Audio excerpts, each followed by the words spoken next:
Hey guys, so I haven't done one of these in a little while. I've been wanting to get one out for a little while and I just haven't had the time. I'm hoping to get more of these vlogs out in particular.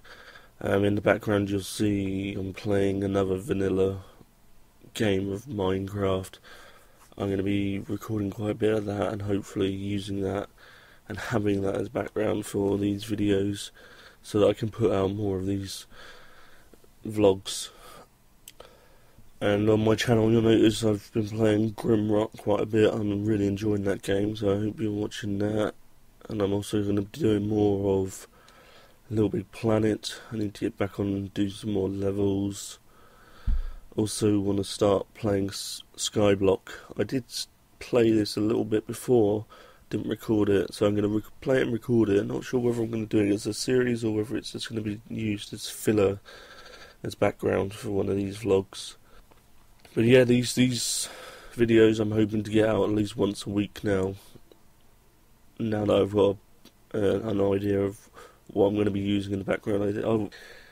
I was considering buying a camera and recording my face, but I decided against it for now. I may do one of these even if there aren't topics that interest me, because it gets me back into gaming a bit. I don't tend to look at the news unless I know I'm going to do something with it. I think that's part of why I haven't really been into gaming scene recently. With E3 coming up, it's something I really want to get back into, and I really want to get into, basically, and hopefully through these videos, through the gaming, I'm going to get back into gaming when I've got time to do it. So anyway, yep, let's get on with the first topic, shall we?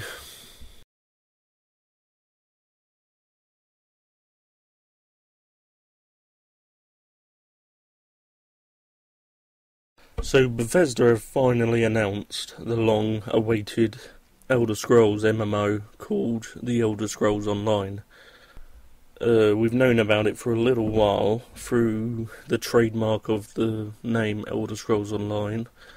Apparently the game has been in development since 2007 by quite a large team of around about 250 people. It's going to be fully voice cast like the Elder Scrolls games have been recently. I don't know about prior to Oblivion. I've only played Oblivion and Skyrim. And it will only be playable through third-person view, which is different to how Elder Scrolls games have been played before. It gave you the choice of third or first person, giving you that freedom to play it how you want. And the third person controls have been refined in the games, but they've never been as good an option for most people. It's always been better to play in the first person. I've always found it better to play in the first person mode. So how they're going to go about this, maybe they've got a brand new control scheme that they're specifically looking at. We'll have to wait and see. The game is going to take place across the whole of Tamriel. For players who don't know, Tamriel is the world of Elder Scrolls, and so Skyrim, Cyrodiil, they're all different places within Tamriel.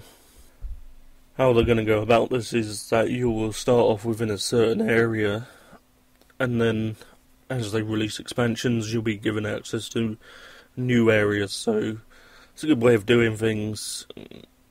The areas within Tamriel are huge. Skyrim was huge, Cyrodiil huge. These areas alone are huge, so the world is going to be incredibly huge. So it will be interesting to see how they put all that together.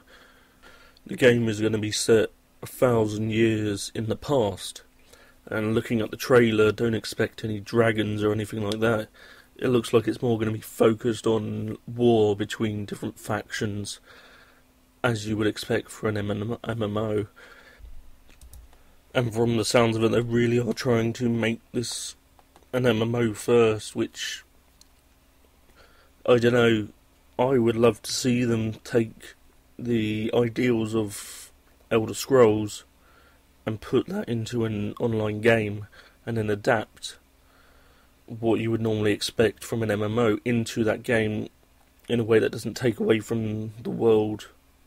So, when I first heard about the idea of an Elder Scrolls MMO, I immediately thought about, wow, this is awesome. You could have each person having their own little house or something, and each person then can contribute to the world, and it'll be amazing to see that sort of game. From the sounds of it, though, it's going to be like most MMOs, whereby you're just a player in the world, whereas my feeling on Elder Scrolls is you are a player in the world, but you're central to that world, and everything you do affects the world.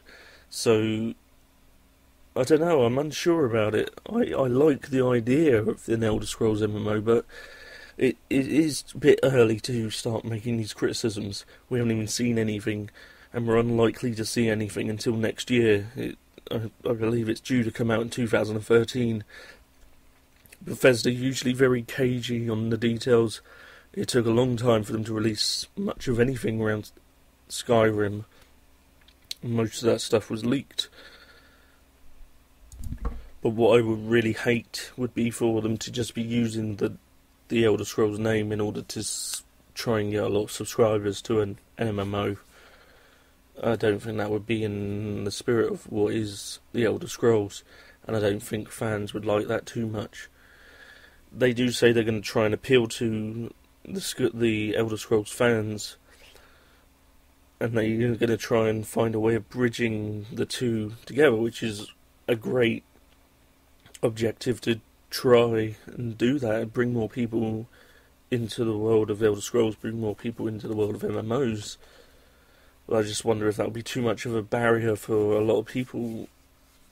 Skyrim, for me, is about taking my time over doing things and not being forced into going out and doing this quest now, and you have hundreds of other people doing it with you. And I would love the idea of an Elder Scrolls co-op game with someone, playing with someone that would take as long as I take to do it.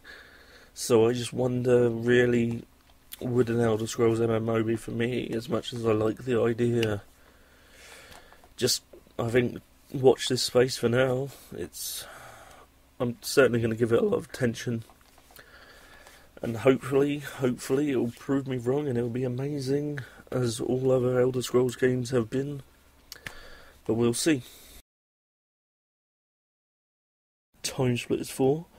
I don't know how many people will have heard about this series. It was a series on PS2 originally, and went on to GameCube and Xbox as well. 3 games: TimeSplitters, TimeSplitters 2, and Future Perfect. Made by Free Radical. Free Radical was a company set up around about the time of the N64, after essentially a few people from what was Rare, the people who were behind GoldenEye, they left to form their own company, Free Radical. There was issues over Nintendo and being sold to Microsoft at the time, I think. But they created this series, TimeSplitters. It's a first-person shooter with a slight comical twist. It never took itself too seriously. It was something that I really enjoyed. I got it with my launch PS2 way back in 2001, and I put so much time into that first game, and then they improved it to the second one. They changed it quite a bit for the third, and some people didn't like it as much. But anyway, there's been talk and rumours about TimeSplitters 4 for a little while now, and unfortunately the developer, now Crytek UK, have come out and said it's not in development, which is a shame. The series was never particularly popular. I don't think any of the games on their own sold more than 1,000,000 units, which for a game of its calibre, which for any game isn't a lot these days when you talk about how much it costs to develop a game. It's a shame because I really do love that series and I was so looking forward to another game.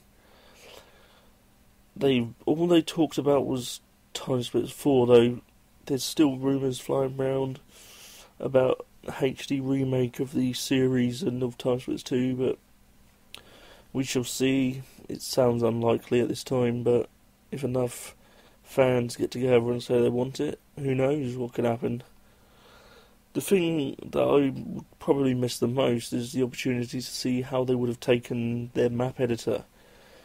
TimeSplitters was known for having a map editor, and what's interesting they really pioneered that sort of side of things on consoles.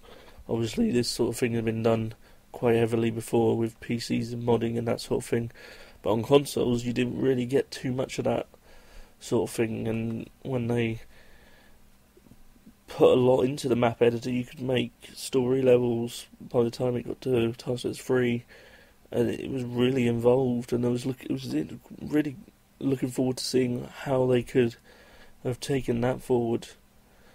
Who knows, maybe in whatever project they're working on we'll see something, but it seems to be a dying trend these days with DLC now. I think developers are more...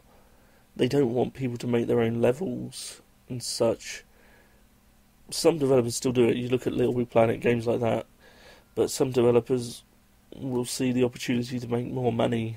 Well, not necessarily the developers, but the publishers. So there's a lot of user-generated content out there at the moment, but I feel a lot of it's being taken away in favour of paid-for DLC, which is a shame. But it would have been nice to see another TimeSplitters game. It also always brought out an element of fun, and a lot of shooters these days take themselves too seriously, and you can't.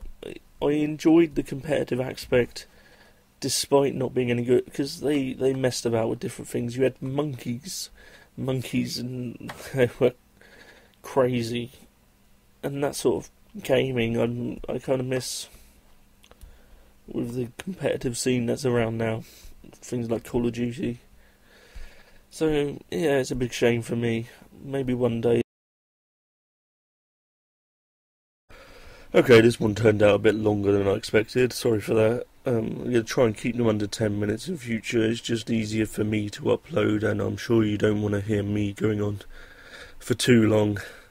Anyway, I'll see you next time.